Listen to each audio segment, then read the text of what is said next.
Welcome back, my friends, to the show that never ends. I'm Gene Della Sala, president of Audioholics, and today we're here with Hugo Rivera, vice president of marketing. Gene, I say today we talk about the great debate out there. Vinyl versus CD. Oh my goodness, watch out for the daggers. They're going to be thrown. They're going to be thrown. Raise shields, Captain. Yes. If there's one debate that gives more rage to people than anything other than cables, it's vinyl versus CD. And it's funny that, 30, 40 years later, we're still having this debate. And Crazy. It just goes to show you the staying power of both formats. Yeah. And, there's some people that prefer vinyl. Mm-hmm. There's some people that prefer CD. There's some people that say CD has a digital, terrible sound, and vinyl has an analog, smooth sound. And to be honest with you, they're both right, and they're both wrong. There you go. More confusion out there. So I hope I just, shed some light on that for you. Well, why don't we start then talking about some of the technical things as to how both are encoded, because that may shed some light into the subject. Okay. Well, let's start with vinyl. Vinyl's been around since, Edison? Yeah, just about. Okay. You go like this. Yeah. with the giant horn on it, right? Yes. We're beyond the horn approach now. So now, vinyl's been the staying format. It's been around, modernized. It's, people are still going nuts over it. It's an analog, completely analog audio format. Mm-hmm. Okay? It involves a mechanical needle that plays the grooves inside of a vinyl record. That's why it's called vinyl or LP, or, use a turntable to play it. And there are some great things about vinyl. It does sound very smooth. If you get a good recording, it's incredibly lifelike. Mm-hmm. It's incredibly detailed. The bass is amazing. Everything, there's so much greatness about vinyl, but at the same time, there's a lot of dirt about vinyl too. You get a lot of noise in vinyl. Even the quietest record, when you listen between songs, the noise floor is way up there because you're dealing with a mechanical process. Absolutely. You can see the woofers moving. Even that's why they had a subsonic filter to try to filter some of that out. So yeah, vinyl, it doesn't have the greatest signal to noise ratio. It doesn't have the greatest dynamic range, but the people that were recording vinyl back in the day and even today are very meticulous about making it sound good. Mm-hmm. And they used the format and didn't abuse the format. They worked within the limits of the format. Sure. So vinyl might only have 60 dB of dynamic range, whereas a CD's got 96 dB. Vinyl may have, I think from our article that we explored, this is like 25 dB advantage that CD has in the signal and noise ratio, and even more than that actually. But the problem with CD, it's not from a technical standpoint. On paper, CD is clearly, or Redbook you want to call it, is clearly the superior format. It's got much higher signal and noise, 96 dB. Mm-hmm. It's got much higher dynamic range. It's got, a more even and consistent frequency response. Everything about CD on paper is superior in every category to vinyl. But why is it that vinyl sometimes sounds better? Right. The problem with CD, and in any digital format now, is when you get people mixing these CDs, they're compressing the hell out of it because they want it to sound good on an MP3 or a boombox. So it dumbs down the audio. Dumbing down the audio. Yeah, basically they're mixing it for the radio. Right. Okay, so you could get a CD that has all this dynamic range. By the time it gets to your house and they record it on the CD, they've compressed it down sometimes to 6 dB of dynamic range, so it's nothing but just loud. So in reality, it's the compression the problem. Compression is a huge problem, yeah. Mm-hmm. And people, the analog purists are like, well, it doesn't have a high enough sampling rate. That's a bunch of BS because CD is sampled at over 2 times the highest frequency, which is 20 kilohertz. That's called the Nyquist sampling theorem. It's at 44 kilohertz, and even to do better than that, if you just sampled at 44 kilohertz and call it a day, you would need a very sophisticated reconstruction filter to get it to play right. Right. You could simplify that process greatly by doing oversampling. And everybody in the last 20 years has been doing oversampling on their CD players. So now you've got the oversampling, you've got these advanced multi-sigma, delta to sigma DACs that does the noise shaping. There's no possible way that CD is a bad format and it won't faithfully produce 20 kilohertz. If someone tells you that, then they probably want to sell you a speaker cable that has a battery on it too. And we've seen that. We've seen that nonsense. Okay, so CD is a great format. I love DVD audio and SACD as well. It's even higher res. Again, CD is high enough res if you get a recording that's done well.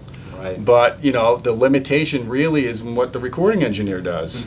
Now, it's interesting because recently we had some friends over, and unfortunately you were out of town. We couldn't have you there. Yeah. But we recently had friends over. We did some comparisons, and we got a couple of CDs here. We got Phil Collins. Of course, he's got his face on the cover. That's what he does. That's his signature. Spyro Gyra, great jazz band. We had the CD versions, and we had the vinyl versions. And we also, not here, is we had FLAC files for Kind of Blue, which is Miles Davis, which is like a classic jazz album. It's the benchmark jazz album of the time, recorded like in 1959, right?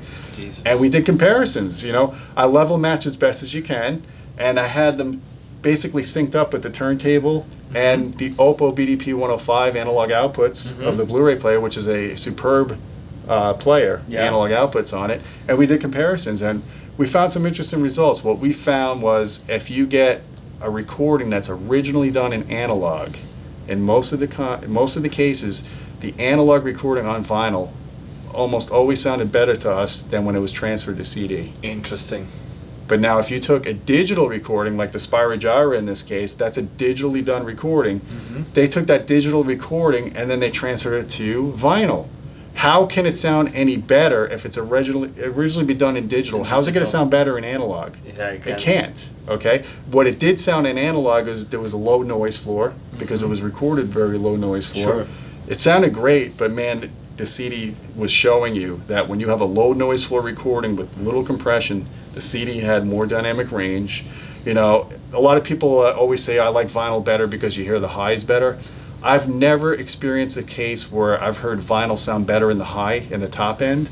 I've always thought, in my opinion, vinyl always sounded more natural, like with brass instruments, the mid-range. It sounded, just sounded more real. Right. And, just more lively, and almost the graininess of it made it feel like you were really there. My wife goes nuts over vinyl, which I would never have thought, but she just, when she comes upstairs and we pour out the wine, she doesn't want me to put on a CD. She wants me to put on vinyl, and we start throwing on Julio Iglesias, Aretha Franklin, all the old recordings, and they sound gritty, but they sound great, and the coolest thing that we did though is we took that 1959 recording from Miles Davis, and I was actually floored by the result. We had the FLAC file from HD Tracks, and it sounded great when we listened to the FLAC file. It was very clean, very low noise, right?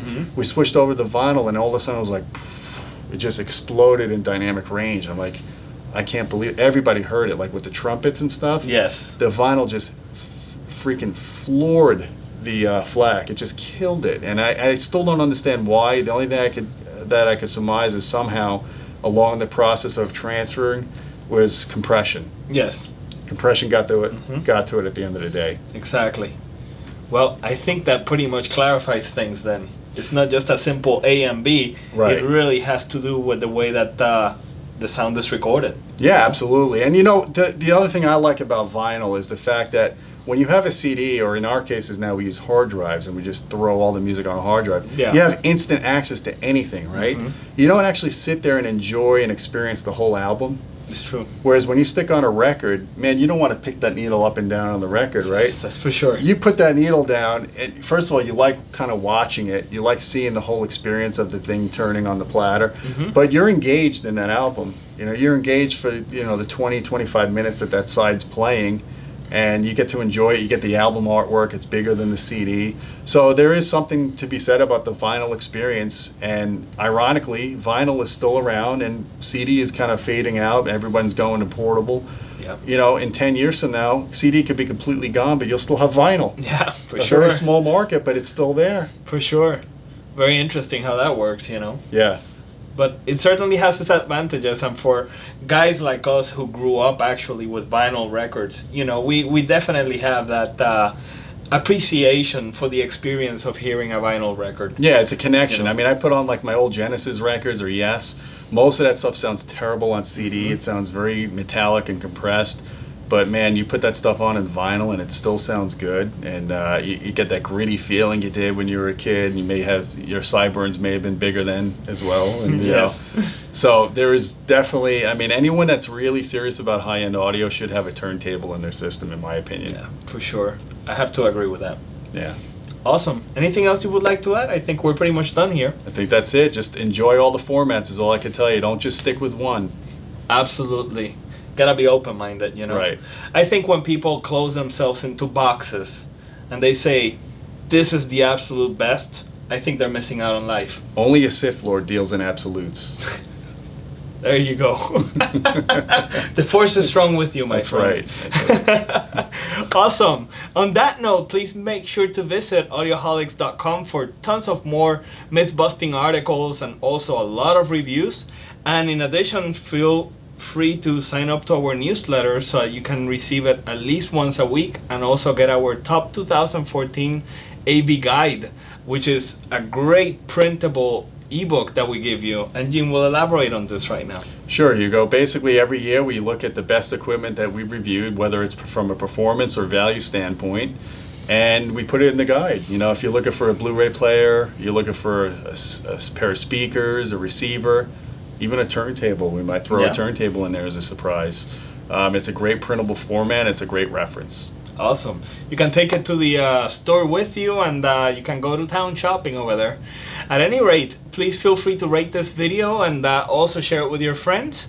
And be sure to give us your comments. Let us know how we're doing and let us know what you would like to see in our channel. Tell us what you prefer. Do you prefer vinyl or do you prefer CD? And, you know, please try to be a little civil about it. Yeah, for sure. We tend to ban people who are not. At any rate, until next time, thank you so much for stopping by and keep listening.